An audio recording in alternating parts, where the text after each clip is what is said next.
Shalom, nshuti bavandimwe, ndabasuhuje mu izina ry'umucunguzi wacu Yesu Kristo. Umwami Imana abahereza umugisha kubwo kubana natwe.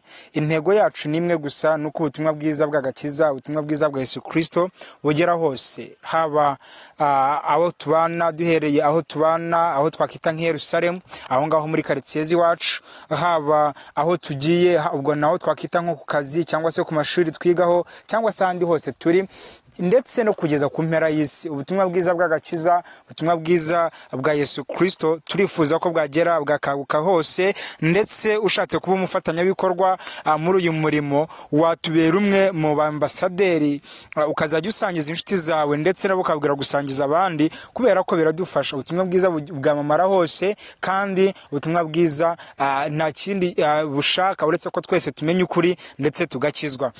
Mbahaye ikaze rero uyu munsi wa none tugiye kwigana ku ijambo ry'Imana, tugiye kunguranaho ibitekerezo, ariko nagira ngo uyu munsi twongere twibaze ngo ese ujya wibaza impamvu buri munsi turacumura, Imana ikatubabarira, turacumura, amaso yacu, imibiri yacu ndetse n'ibitekerezo byacu biracumura, ariko Umwami Imana ahora ateze amaboko, Umwami Imana ahora ahagaze, Umwami Imana ahora akomanga, Umwami Imana ahora ahagaze kugira ngo weho yongera duhereza imbabazi. Ujya wibaza impamvu Imana ibikora. Ese iyo umaze kubona impamvu Imana ikubabariye kandi wakoze igicumuro kinini, sukora ibicumuro ngo uhituhanirwaho, cyangwa se sukora icyaha kugira ngo Imana ihituguhaniraho, wibaza iki? Ese utekereza ko ibyo bintu ari impanuka kubw'Imana? Hoya, ndagira ngo nkubwire yuko mwibutse yuko muri iyi minsi nimo avuga yuko Imana igufiteho umugambi. Hari impamvu Imana ucumura yarangiza ikakureka.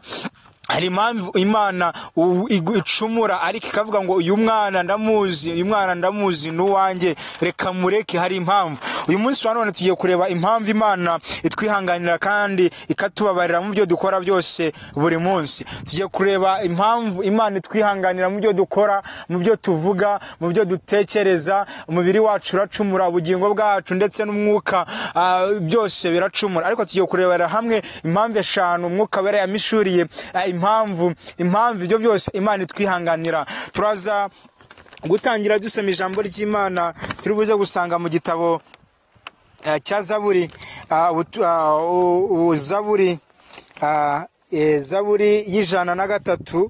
Zaburi y'ijana na gatatu ndetse umurongo waho wa 10. Zaburi 103 umurongo waho nuwa 10. Reka dusome mu izina rya Yesu. Zaburi 103 umurongo waho wa 10, haranditswe ngo niwe ubabarira ibyo wakiraniwe byose, agakiza indwara zawe zose. Umurongo wa 3 no twari dusomye, reka dusome umurongo waho wa 10. Haranditswe ngo ntiyatugiriye ibihwanye n'ibyaha byacu, ntiyatwituye ibihwanye no gukiranirwa kwacu. Sunashimwe. Umwanditsi wa Zaburi, iyi ni Zaburi ya Dawidi, yanditse ku murongo wa 10 arangije aravuga ngo ntiyatugiriye ibihwanye n'ibyaha byacu, ntiyatwituye ibihwanye no gukiranirwa kwacu. Ndagira ngo nkubutse yuko ari abo kuba duhanwa, ari abo kuba duhanwa kubera ko ibyo twakoze, kubera ko ibyaha twakoze, kubera ibicumuro ndetse n'ibyaha twakoze, tuba turabo twarapfuye, ntago tuba tukiriho. Ariko umwanditsi wa Zaburi ari we Dawidi y'103 aranditswe ngo ntabwo yigeze atwitura ibihwanye no gukiranirwa kwacu, nta nubwo yigeze twitura ibihwanye n'ibicumuro byacu. Nyamara reka nze nkubwire ko umubiri yacu, ubugingo ndetse n'umwuka, uko bukeye ndetse n'uko bwije turacumura, ariko Imana turacumura ikatubabarira, igasohoza amasezerano yacu, ibyo dukora byose ikagerageza kubyihanganira. Ese ujya wibaza impamvu? Sunashimwe. Ndagira ngo tuganira kuri iri jambo ry'Imana, turebe impamvu ducumura, impamvu tugira ibyaha, kubera ko Yohana we yaranditse mu rwandiko rwa mbere avuga ngo uwibwira ko nta cyaha afite aba yise Imana inyabinyoma. Ndagira ngo mbwire ko turi abanyabyaha, kamere yacu turemye mu cyaha, ariko turacumura, Imana ikatwihanganira. Nyamara twasomye ijambo ry'Imana muri Timoteyo wa mbere Paulo yaramwandikira Timoteyo aramubwira ngo iyi nta kindi cy'Imana ishaka, avuga ngo irashaka ko abantu bose bakizwa bakamenya ukuri. Ndero tugiye kureba impamvu Imana ducumura ikatwihanganira, tugakora ibyaha ikatwihanganira, tugakora ibyangwa n'amaso yayo ariko ikatwihanganira. Mwami Imana tugirire neza. Ndagira ngo turebe ikintu cya mbere, hano ngiye kukubwira Mwuka Wera yamishuriye ikintu cya mbere gituma ducumura ikatwihanganira n'urukundo rwayo rudashira. Sunashimwe Imana yadukunze urukundo rudashira, urukundo ruhoraho, urukundo ruhoraho iteka ryose, urukundo yadukunze tukiri insoro, urukundo yadukunze tutararemwa, urukundo yadukunze tugikora icyaha, irongera dukunda twohereza umwana w'ikinege. Imana yadukunze urukundo rudahera, Imana yadukunze urukundo ruhoraho. Yesu nashimwe. Imana yadukunze urwo rukundo ruhoraho, niyo mpamvu ducumura, niyo mpamvu dukora ibyangwa n'amaso yayo ariko ikatwihanganira, niyo mpamvu duhura n'ibyago muri izi ntambara, tugatokana tukanga bagenzi bacu ariko Imana ikatwihanganira. Nukubera urukundo rwayo. Bivuga ngo nibura uyu mwana naramukunze yakongera akangarukira, mpagaze ku rugi ndakomanga, uyu mwana ashobora kuba ari umwana w'ikirara ariko yagaruka mu nzu. Ndagira ngo nkubwire yuko impamvu ucumura Imana ikakwihanganira kubw'urukundo rwayo. Sunashimwe. Hano Yeremiya ibice 31 umurongo wa 3 baranditswe ngo Uwiteka yambonekeye kera ati nukuri nagukunze urukundo ruhoraho, nicyo cyatumye ngukuruzi neza nkakwiyegereza. Sunashimwe. Uwiteka yadukunze urukundo ruhoraho, niyo mpamvu yadukunze urwo rukundo ikatwiyegereza, ikaduhereza urwo rukundo, yangize ikatwiyegereza, ikatwiyegereza neza yayo. Sunashimwe. Yaratwiyegereje, iratwiyegereza kubw'urukundo ruhoraho. Hano Yeremiya yarabonetse barangije aravuga ngo nagukunze urukundo ruhoraho, ngo niyo mpamvu nagukunze nkakwiyegereza, nkagukuruzi neza ndetse n'urukundo rwanjye. Sunashimwe. Mwami Imana turengere. Indi mpamvu ya kabiri nuko muri kamere y'Imana, ubundi muri kamere y'Imana ni imbabazi. Muri kamere y'Imana aragira ngo nkwibutse yuko Imana ubwayo ni igira umutima w'imbabazi, ubwayo Imana irababarira. Dusome igitabo cyo kuva ibice 34.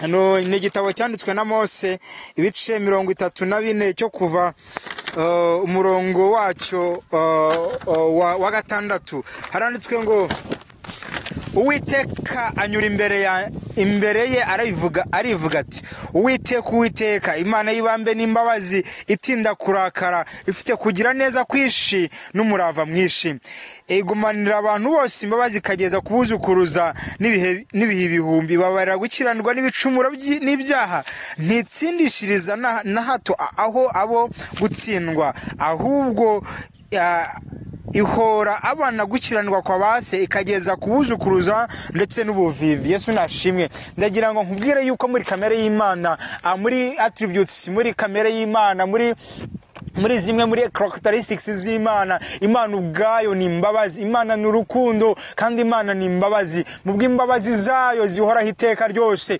imbabazi z'Imana zihoraho iteka ryose. Sunashimwe. Impamvu ya kabiri ducumura tugakora ibyaha tugacumura ariko Imana ikatureka, Imana siduhanireho, Imana siyemere ko dupfa, nukubera ko muri kamere yayo ifite kamere y'Imana. Muri kamere y'Imana harimo imbabazi, igira kugira imbabazi, ntago imeze nk'umuntu. Umuntu arakubwira ngo ndakubabariye ariko ahekenye iryinyo, akubwira ngo ndakubabariye ko niwongera. Ariko Yesu we aravuga ngo niwatuza akanwa kanjye ukavuga ko Kristo ari umwami, uzakizwa. Nibasha guhanagura ibyaha byose twakoze tukiri abana, nibasha guhanagura ibyaha byose twakoze tutarakira Kristo nk'umwami n'umukiza mu bugingo bwacu.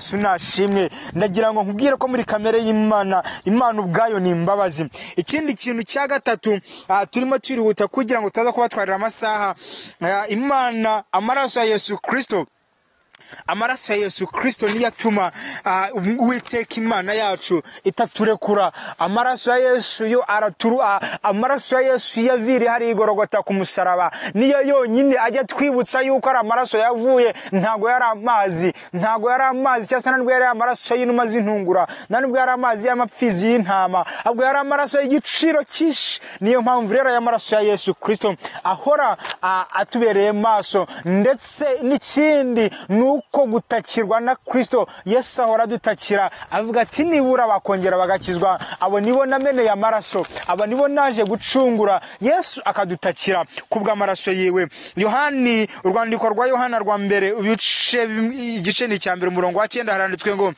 ariko nitwatura ibyaha byacu niyo yo kwizerwa kandi ikiranuka kutubabarira ibyaha byacu no kutwezaho gukiranirwa kose. Sinashimwe ari amaraso ya Yesu niyo atwezaho ibyo byaha, niyo ari amaraso ya Yesu Kristo niyo ahora adutakira, niyo ahora atunihira. Kristo ahora atunihira, ahora adutakira avuga ati nibura ura nawe nuwanje, urayakongera akagaruka. Ndagira ngo ubwire yuko icyaha wakoze nta cyaha kitababarirwa. Icyo usaba nukwegera Kristo, icyo usabwa nukwegera. Nta cyaha cy'ubusambanyi imbere y'Imana kitababarirwa, nta cyaha cy'ubujura imbere y'Imana kitababarirwa. Ndagira ngo ubwire ko nibisambo byabambarwa na Yesu kimwe muri cyo cyagiye mu ijuru. Yesu aravuga ngo turabana muri paradizo. Ndagira ngo nkubwire yuko n'umusamariyakazi yabahawe imbabazi kandi yari indayi ikomeye. Uyu munsi wa none nta cyaha weho wakoze, nta cyaha wakoze na kimwe Uwiteka Imana atakubabarira. Ndagira ngo nkubwire ko uyu munsi nuwawe, uyu munsi wa none nuwawe. Emera kwakira Kristo mwami mukiza mu bugingo bwawe,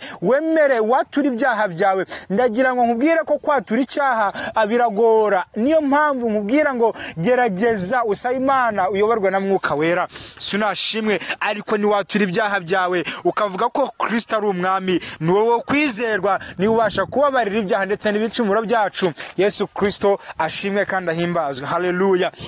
Ndagira ngo nkubwire yuko Kristo ni watubwiye muri Yesaya, yaravuze ngo niyo ibasha kweza ibyaha byacu, ngo ibyasaga nk'umutukutukutuku ngibasha kubyeza ikabihindura nk'amoya y'intama cyangwa se ngo nk'amashashi ya sherenge. Nta cyaha na kimwe Imana itabasha kuguhobabarira. Ariko ndagira ngo nkubwire yuko ihanire kureka nshuti muvandimwe, ihanire kureka kubera ko Imana iteza amaboko, Imana iracyari iteza amaboko kugira ngo ikubarire ibyaha n'ibicumuro byacu. Ndetse ikindi kintu gikomeye nuko Imana ihora yiteguye, Imana ihora yiteguye guhereza imbabazi. Sinashimwe Imana ihora yiteguye guhereza imbabazi abasaba imbabazi, cyangwa se ihora yiteguye guhereza imbabazi cyangwa se guhereza amahirwe abantu bashya bo kwihana. Nta kindi gituma wewe utaramenya Kristo, utarakira Kristo mwami mukiza mu bugingo bwawe, nta kindi gituma umwami Imana akubabarira, nta kindi gituma umwami Imana aguhereza ayo mahirwe sakwice, ahubwo araguhereza imbabazi zo kwihana. Uyu munsi wa none wabumwe ukakira Kristo mwami mukiza mu bugingo bwawe. Uyu munsi wa none wabori Paulo wabori Saulo ugahinduka Paulo. Uyu munsi wa none umwami Imana ateza ibiganza, uyu munsi wa none umwami Imana ateza amaboko kugira ngo aze kandi kugira ngo aze akwakire, awemere kumukorera kandi agukoresha iby'ubutwari. Ndagira ngo nkubwire ko Imana yaguhaye inshingano ukiri mu nda ya mama wawe. Ndagira ngo nkubwire ko Imana yaguhaye inshingano utaravuka. Rero mwegere, umuhereze imbaraga, umuhereze ubwonko bwawe ndetse n'ubwenge abuyobore. Sinashimwe ikindi kintu rero nuko Imana iguhereza amahirwe yo kwihana. Abaroma ibice 2 umurongo waho wa 4 haranditswe ngo kandi usuzugura ubutunzi bwo kugira neza kwayo nubwo imbabazi zayo nubwo kwihana kwayo. Nituzi yuko kugira neza kw'Imana ariko kuguhereza kwihana, kugira neza kw'Imana niko kuguhereza kwihana. Izo mbabazi ziwe uko gukiranuka kwayo, urwo rukundo rwayo nirwo ruguhereza kwihana. Nshuti muvandimwe, ongera usange Kristo, ongera umwemerere. Nta hantu na hato waburi, nta hantu na hato waburi atakwemerera ngo uyoborwe nayo. Sinashimwe reka turebe ikindi kintu cya nyuma cya 5 gituma umwami Imana ataduhaniraho, gituma umwami Imana atatureka ngo dupfe. ikintu gituma umwami Imana atatureka ngo dupfe nuko sunashimwe ishaka kudutoza ndetse no kudukiza. Sunashimwe twigeze dusoma Zaburi 103 umurongo waho wa 10. Twigeze dusoma Zaburi 103 umurongo waho wa 10. Twasomye amagambo avuga ngo niyatugiriye ibihwanye n'ibyaha byacu, niyatwituye ibihwanye no gukiranirwa kwacu, ngo nk'uko ijuru ryitaruye isi nako imbabazi agirira abantu zingana.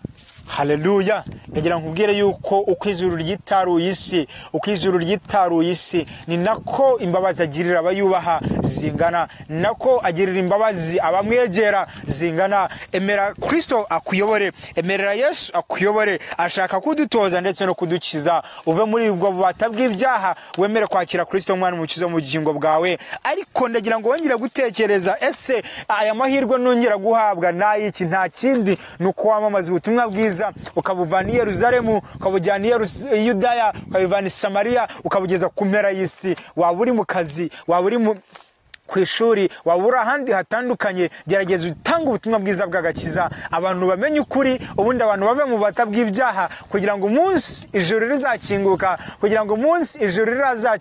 ya mpanda ivuze tuzambara ya myenda y'igitare, ubundi tujye mu ijuru. Haleluya. Mwami Imana abahereza imbaraga, mwami Imana abashoboreshe rwose, ndabasabira Mwuka Wera kugira ngo abashoboreshe iby'ubutwari. Mwami Imana abahereza imbaraga kandi murakoze. Amen, amen.